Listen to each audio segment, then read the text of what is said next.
Hello दोस्तों, welcome to another important video of Kamao India. तो चलिए आज के इस वीडियो में कंटेनर कॉर्पोरेशन जो कि अपने ही सेक्टर में नंबर 1 दिग्गज कंपनी है, ठीक है, shipment warehouse and supply chain के ऊपर काम करती है कंपनी।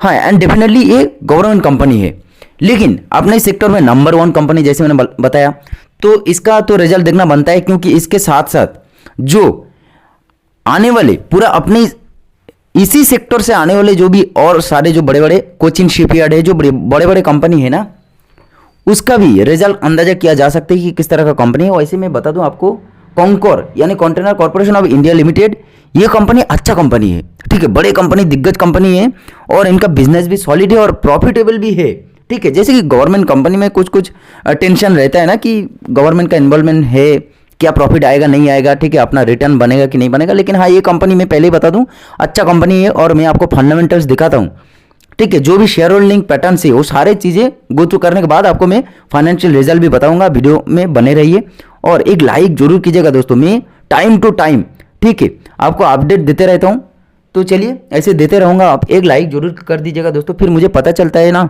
कि हाँ, इन्फॉर्मेशन मैं जो दे रहा हूँ वो अप्रिशिएट हो रहा है, ठीक है। चलेगा, मैं कंटिन्यू कर सकते हैं ये सारी चीज़ें। तो चलिए, कंपनी तो आज के दिन लगभग 2% के आसपास तेजी था, अच्छी बात है। 841 के आसपास चल रहा है ये कंपनी। थोड़ा सा मैं आपको की मैट्रिक्स दिखाना चाहूँगा। मैट्रिक्स अपने सेक्टर में नंबर 1 कंपनी, जैसे मैंने बताया था कि नंबर 1 मार्केट कैप रैंक के हिसाब से, और 51,000 करोड़ के आसपास मार्केट कैप, बड़े दिग्गज लार्ज कैप कंपनी है, ठीक है।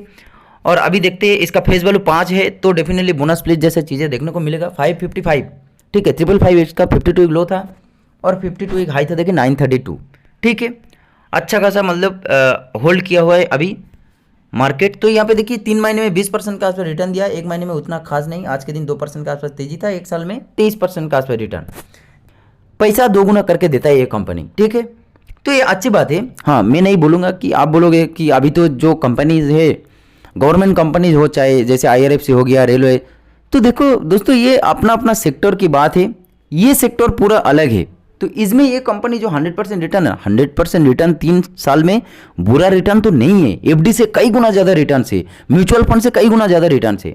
लेकिन हाँ, वही होता है ना, लोगों का मतलब 500% का रिटर्न हर स्टॉक में चाहिए, तो इसमें तो अभी तो फिलहाल ऐसा नहीं है। लेकिन हाँ, आने वाले दिनों में जो शिपिंग है, इसका काम तो बंद नहीं होने वाला है, ठीक है, तो ये होते ही रहेगा। और कंटेनर वगैरह ये कंपनी काफ़ी ज़्यादा खुद बनाती है, मैन्युफैक्चरिंग करती है, और गवर्नमेंट का जितना भी शिपिंग होता है ना, उसमें यूज़ होता है। चलिए थोड़ा सा शेयर होल्डिंग पैटर्न भी मैं आपको दिखा दूँ। शेयर होल्डिंग पैटर्न देखिए, एकदम लेटेस्ट दिसंबर का जो शेयर होल्डिंग पैटर्न है, 55% का आसपास प्रमोटर होल्डिंग रखा, एक भी शेयर गिर भी नहीं है, काफ़ी अच्छी बात है, कोई प्लेज नहीं है। फॉरेन इंस्टीट्यूशन देखिए 20% का आसपास होल्डिंग रखा, काफ़ी अच्छी बात है, इतने बड़े कंपनी में 20% आसपास होल्डिंग रखना।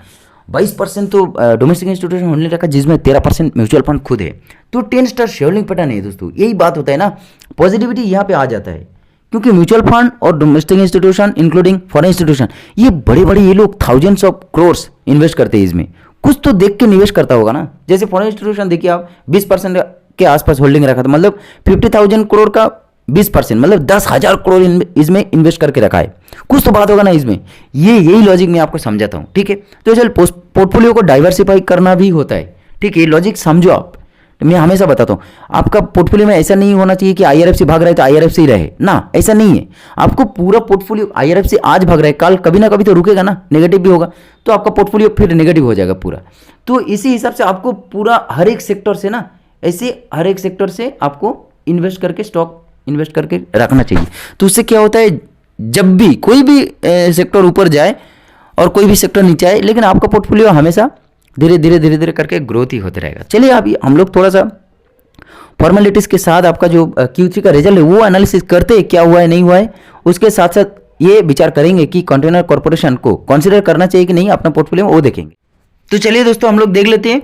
यहाँ पे मैं आपको दिखाना चाहूँगा जो ये रुपीज़ इन करोड़ से सारे वैल्यू, जो भी मैं बता दूँ आपको, सारे वैल्यू रुपीज़ इन करोड़ से, तो समझने में आसानी ही होगी, सीधी बात। तो यहाँ पे मैं दिखाना चाहूँगा पिछला ईयर का Q3, इस ईयर का Q3 एंड लास्ट क्वार्टर यानी Q2, तो quarter on quarter and year on year दोनों बेसिस पे हम लोग देखेंगे किस तरह का ग्रोथ है नहीं है। पहले ही देखेंगे हम लोग टोटल इनकम, ठीक है। PDF थोड़ा सा धुंधला सा है दोस्तों, थोड़ा सा एडजस्ट कर लीजिएगा, मैं आपको लिख लेता हूँ अगर प्रॉब्लम है तो। यहाँ पे देखिए टोटल इनकम कितना है, पिछला ईयर में था 2099 करोड़, ठीक है, 2100 करोड़, जो कि बढ़ के हुआ 2305 करोड़ के आसपास, तो काफ़ी अच्छी बात है। ठीक है, इस क्वार्टर में हुआ 2305। तो देखिए पिछला ईयर के कंपैरिजन में क्या हुआ, बढ़ा ना, 300 करोड़ के आसपास पॉजिटिविटी नजर आ रहा है in terms of revenue. Quarter on quarter basis पे देखा जाए तो यहाँ पे 2292 था, ठीक है, और अभी कितना हुआ 23505। तो ये भी मतलब क्वार्टर ऑन क्वार्टर बेसिस पे भी रेवेन्यू में ग्रोथ ही नजर आ रहा है, ठीक है, कोई नेगेटिविटी तो नहीं है इसमें अभी तक।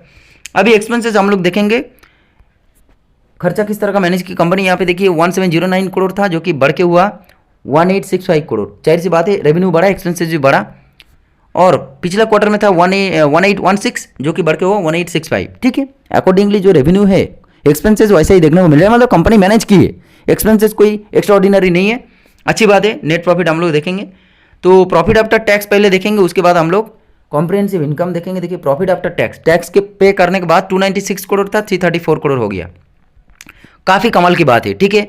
अच्छा खासा ग्रोथ नजर आ रहा है at least year on year basis पे, तो लगभग आपका 12% के आसपास प्रॉफिट देखने को मिल रहा है, ठीक है, टैक्स पे करने के बाद। ये नेट प्रॉफिट होता है, प्रॉफिट आफ्टर टैक्स।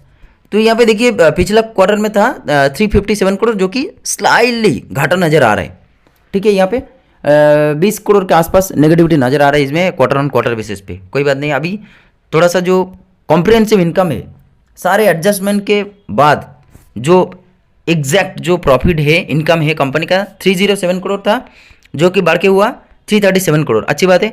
यहाँ पे 356 करोड़ का 337 करोड़ हुआ, तो वही है सीनरी, वही है। आपका जो प्रॉफिट आफ्टर टैक्स था उसी हिसाब से देखने को मिल रहा है जो टोटल कॉम्प्रिहेंसिव इनकम है। अभी डाइल्यूटेड ईपीएस देखेंगे, अर्निंग पर शेयर, यहाँ पे देखिए 4.87 था, 5.5 के आसपास हो गया, तो वही ग्रोथ है जैसे मैंने बताया, 10-12% के आसपास ग्रोथ है। और यहाँ पे आपका जो 5.87 था स्लाइडली डाउन नजर आ रहा है, ठीक है। तो कंक्लूजन क्या है दोस्तों, कॉन्कोर का जो रेवेन्यू है वो कमाल का देखने को मिल रहा है, quarter on quarter and year on year दोनों बेसिस पे आपका पॉजिटिविटी नजर आया। एक्सपेंसेस कंपनी अच्छे से मैनेज की है quarter on quarter and year on year दोनों बेसिस पे। नेट प्रॉफिट जो है ईयर ऑन ईयर बेसिस पे अच्छा खासा ग्रोथ है, एक्सपेक्टेड है, और जो क्वार्टर ऑन क्वार्टर बेसिस पे स्लाइडली नेगेटिविटी नजर आ रहा है। तो इसका मतलब मार्केट में चाहे तो नेगेटिव रिएक्शन कर सकते, लेकिन मेरे हिसाब से दोस्तों रिजल्ट जो है कोई एक्स्ट्रा ऑर्डिनरी बुरी रिजल्ट नहीं है, अच्छी है। तो यही है बस, आप चाहे तो कॉन्कर में निवेश करके चल सकते हैं दोस्तों। आपका पोर्टफोलियो को डाइवर्सिफाई करके चलना चाहिए। ईयर ऑन ईयर बेसिस पे कंपनी ग्रो करती है, over the period of time ultimately ये ऊपर ही जाता है। तो चलिए, थैंक यू वेरी मच।